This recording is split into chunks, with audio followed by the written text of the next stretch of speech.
आर्य समाज घर जला के तमाशा देखने का नाम है। आर्य समाज क्रांतिकारी विचारधारा का नाम है। आर्य समाज सशक्त चलने वाले आंदोलन का नाम है। अगर उस अग्नि पर चलने के लिए कोई अपने बच्चों को प्रेरित कर रहा है तो वो बहुत बड़ी बात है। हम स्वयं आर्य समाजी हो जाते हैं, अपने परिवार को नहीं बनाते, अपने बच्चों को नहीं लाते। हमारे बच्चे कहाँ, अजी उनको टाइम ही नहीं है जी। आजकल तो इतना कंपटीशन का जमाना है भाई साहब। इसी कंपटीशन के जमाने में लोगों ने अपने 56 राष्ट्र बना लिए, लेकिन हम अपने बच्चों तक को नहीं बना पाते। और जब बच्चा बड़ा होके कहता है आपने हमारे लिए किया ही क्या है, तब हमको लगता है यार संस्कार देने चाहिए थे, है ना। अभी मैं अर्जुन नगर गुरुग्राम में गई, मैंने वहां की एक विशेषता देखी, वो आपको बताऊंगी। नाम इसलिए इंक्लूड कर रही हूं, अगर उन तक वीडियो पहुंचे तो प्रेरणा मिलनी चाहिए। मैंने अर्जुन नगर गुरुग्राम में एक विशेषता देखी, वहां जितने लोग आए थे वो परिवार सहित आए थे। अगर वो संस्कार बच्चों में नहीं जाएंगे, हमने बिल्डिंगें तो बच्चों को सौंप दी लेकिन संस्कार नहीं सौंप पाए। क्या होगा इन बिल्डिंगों का? बिल्डिंगें तो 1947 में भी बहुत अच्छी थी, 1971 में भी बहुत अच्छी थी, बिल्डिंगें तो कश्मीर में भी बहुत अच्छी थी। क्यों मार के भगाया जा रहा है जी? क्योंकि संस्कार और विरासत नहीं सौंप पाए, हमने बिल्डिंगों को ही विरासत मान लिया। तो ऐसे भाई यहां पर विराजमान पंडित दिनेश पथिक जी, आर्य समाज के समस्त पदाधिकारीगण और विशेषकर पंडित महेंद्र जी, इन्होंने जब मुझे फोन किया 4 दिन पहले, मुझे कहते आईसीयू से निकल के आया हूं। मैंने बोला उसके बाद भी आप फोन कर रही हैं, ये बहुत बड़ी बात है, वरना हमको बुखार भी हो जाए तो आज सुबह मेरे को फीवर लग रहा था, मुझे लग रहा कैसे जाऊंगी। हम स्वयं में भी ये विचार करते हैं, लेकिन इस एज में भी, और जब से आए हैं बैठे नहीं है। मैं संयोजिका को देख रही थी, कई बार कह चुकी आप बैठ जाइए, आप बैठ जाइए। तो जिस टीम का कप्तान इतना उत्साही हो, मुझे लगता है वो पूरी टीम ही उत्साही होगी। ऐसे आर्य समाज हरिनगर के समस्त पदाधिकारीगण, समस्त पदाधिकारी बहनें, जो पूरी ऊर्जा के साथ आपने एक कार्यक्रम सजाया। महिला सम्मेलन में इतनी भीड़ इकट्ठी कर दी कि पुरुषों के लिए स्थान ही नहीं बचा। इसका मतलब ये तो कहने की बात है, लेकिन आपने इतना पुरुषार्थ किया है। सभी धर्म प्रेमी सज्जनों, श्रद्धा मातृशक्ति, आप सभी को मैं, बहुत सारे चेहरे हैं, ना आप अनजान हैं ना मैं अनजान हूँ। और मेरे सामने आचार्य इंदिरा शर्मा जी बैठे हैं। मैं अक्सर कहा करती हूँ ऐसा बुढ़ापा मेरा होना चाहिए। इतना प्यारा बुढ़ापा, आप इतने आर्य समाज में प्रवचन करें, सुने, इससे अच्छा और क्या है।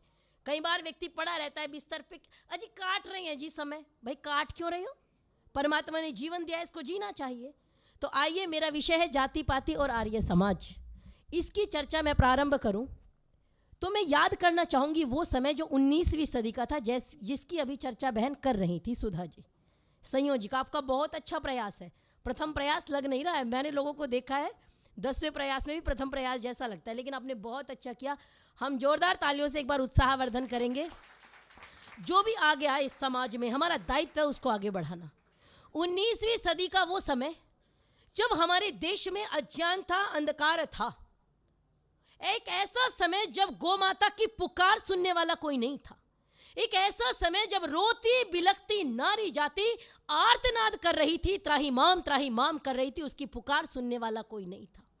एक ऐसा समाज जिसको अछूत कह के ठुकराया जा रहा था, जिसको दूर किया जा रहा था, और लोग उनको दूर करने की साजिश रच रहे थे, लेकिन उनको गले लगाने वाला कोई नहीं था। एक ऐसा समय जो भारतवर्ष के लिए बहुत कठिन समय था। एक ऐसे समय में एक ऐसे व्यक्तित्व की आवश्यकता थी जिसमें सूर्य जितना तेज हो और चंद्रमा जितनी शीतलता हो, पृथ्वी जैसा धैर्य हो, हिमालय जैसी ऊंचाई हो और बिजली जैसी चमक हो। एक ऐसे व्यक्तित्व की आवश्यकता थी। और परमपिता परमेश्वर ने सब कुछ लेकर के, बिजली से व्यापकता चमकता लेके, आकाश से व्यापकता लेके, पृथ्वी से धैर्य लेके, हिमालय से ऊंचाई लेकर के जिस व्यक्तित्व का निर्माण किया, परमेश्वर की वो सर्वोत्तम कृति, वो अनुपम कृति, वो अभूतपूर्व कृति, जिनका नाम है महर्षि दयानंद सरस्वती। जीवन का कोई क्षेत्र नहीं जिसमें उन्होंने कार्य न किया हो। आज हम धार्मिक क्षेत्र देख लीजिए, राजनीतिक क्षेत्र देख लीजिए, चाहे वो गाय के विषय में कार्य करना हो, चाहे वो नारी के विषय में कार्य करना हो, ऋषिवर दयानंद ने प्रत्येक क्षेत्र में कार्य किया। इसीलिए अभी कह रही थी ना बहन, और ये पंक्तियां सुन के हमारे हृदय में एकदम विचार आता है कि वफा की राह में न जाने क्या क्या रंज गुजरे, वफा की राह में न जाने क्या क्या रंज गुजरे, जहां से कोई ना गुजरे वहां से दयानंद गुजरे, जहां से कोई ना गुजरे वहां से दयानंद गुजरे। कोई एक संगठन बनाता है और गोरक्षा के लिए कार्य करता है, कोई एक संगठन बनाता है स्त्री शिक्षा के लिए कार्य करता है, कोई एक संगठन बनता है और सती प्रथा को मिटाने के लिए कार्य करता है। बहुत अच्छी बात है कि आपने हर क्षेत्र में कार्य किया, लेकिन ऋषिवर दयानंद एक ऐसे व्यक्तित्व हैं जिन्होंने प्रत्येक क्षेत्र में कार्य किया, कोई भी क्षेत्र छूटा नहीं छूटा। और जातिवाद एक ऐसा मुद्दा जिसको चाहते सब हैं, नेताओं को भी चाहिए, जनता को भी चाहिए, संविधान को भी चाहिए, और मिटाने की बात भी सभी करते हैं। एक ऐसा मुद्दा जिसमें हमारा समाज आज अलग अलग बटा हुआ है। आप विचार कीजिए, आज आपसे एक प्रश्न करती हूं, इस दुनिया में अगर आप समस्याओं को खोजने जाओगे तो आप 1000 समस्याएं बता दोगे, बता देंगे कि नहीं बता देंगे? अभी कोई हमसे पूछे जीवन में सुख ज्यादा है कि दुख ज्यादा है, तो हम क्या कहेंगे? दुखी ज्यादा है, दुखी ज्यादा होते हैं। अच्छा विचार करो जरा, अगर दुख ज्यादा हो तो जी पाएंगे क्या? है जी? होता क्या है, 24 घंटे में कितने घंटे सुखी रहते हो?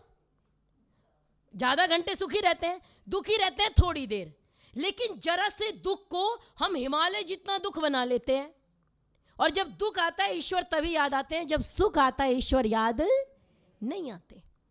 अगर मैं प्रत्येक समस्या को लूं तो मुझे लगता है केवल मुख्य रूप से 4 कारण हैं, दुखी होने के 4 कारण हैं। सबसे पहला कारण है अज्ञान। क्या कारण है जी? अज्ञान। आप इसको जीवन के किसी भी क्षेत्र में घटा लीजिए। मैं दुखी हूं, मैं परेशान हूं, आप यहां आए, क्या करने आए? प्रवचन सुनने आए, भजन सुनने आए, है ना? आपको सुनना नहीं आता और मुझे बोलना नहीं आता, तो आप भी दुखी और मैं भी दुखी। क्यों दुखी हैं? क्योंकि अज्ञान है। हम परिवार में भी दुखी होते हैं, बेटा मेरी बात नहीं मान रहा, बहू मेरी नहीं सुन रही है, या बहू को शिकायत है माता जी मेरी नहीं सुन रही है। अच्छा, उसका कारण क्या है? अज्ञान है कि नहीं है? ये मेरा है, मेरा है।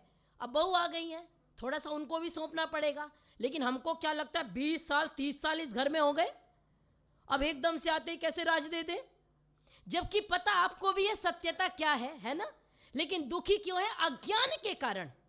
यज्ञ में आहुति देंगे, अग्नये स्वाहा, यही कहते हैं जी, इदम अग्नय इदन न मम, ये अग्नि के लिए मेरा नहीं है। इदन न मम, मम माने मेरा, न माने नहीं, इदम माने यह मेरा नहीं है। अच्छा, संसार में लड़ाई किस बात की है? इसी बात की लड़ाई है।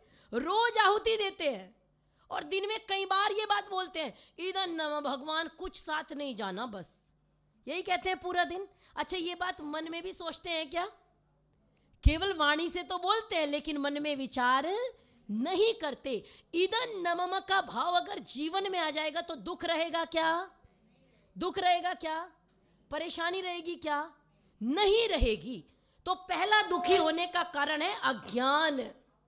मान लीजिए अभी मैंने बोला, आप भी सुनना नहीं जानते, मैं बोलना नहीं जानती, हम दोनों दुखी हैं। उसका कारण क्या है? अज्ञान, अज्ञान कारण है। अच्छा, दूसरा कारण क्यों दुखी होता है मनुष्य? वो कारण है जैसे मुझे बोलना भी आता है और आपको सुनना भी आता है ना? मैं बोल भी सकती हूं और आप सुन भी सकते हैं, लेकिन कोई ताकतवर व्यक्ति आ जाए, क्षेत्र का विधायक आ जाए, कोई बड़ा व्यक्ति आ जाए, आप यहां चर्चा नहीं कर सकते, तो आप भी दुखी, मैं भी दुखी। दुख का कारण क्या है? अन्याय। दुख का कारण क्या है जी? पहला कारण है अज्ञान, दूसरा कारण है अन्याय। अन्याय को मिटाएंगे कैसे? न्याय से। अच्छा, तीसरा कारण, आप भी बैठे हैं, मैं भी बैठी हूं, मुझे बोलना भी आता है और आपको सुनना भी आता है, हमारे पास माइक भी है, कोई रोक भी नहीं रहा कि आप चुप हो जाइए, लेकिन हमारे बीच में से ये माइक हटा दिया जाए तो मेरी आवाज आप तक नहीं पहुंचेगी, नहीं पहुंच पाएगी। आगे तक हो सकता है पहुंच जाए, लेकिन पीछे तक नहीं जाएगी। तो आप भी दुखी और मैं भी दुखी। कारण ना तो अज्ञान है ना अन्याय है, कारण है अभाव। क्या कारण है? अभाव। इसका भाव नहीं है, ये नहीं रहा, अभाव कारण है। अच्छा, अज्ञान भी नहीं है, अन्याय भी नहीं है, अभाव भी नहीं है। मैंने कहा आप सब कुछ है, माइक भी है, मैं बोलना भी चाह रही हूँ, लेकिन मैं कहती हूँ मुझे आलस्य आ रहा है। आप कहोगे हम भी सुनना नहीं चाहते, हमको भी आलस्य आ रहा है। तो अज्ञान भी कारण नहीं है, अन्याय भी कारण नहीं है, अभाव भी कारण नहीं है। क्या कारण है? आलस्य।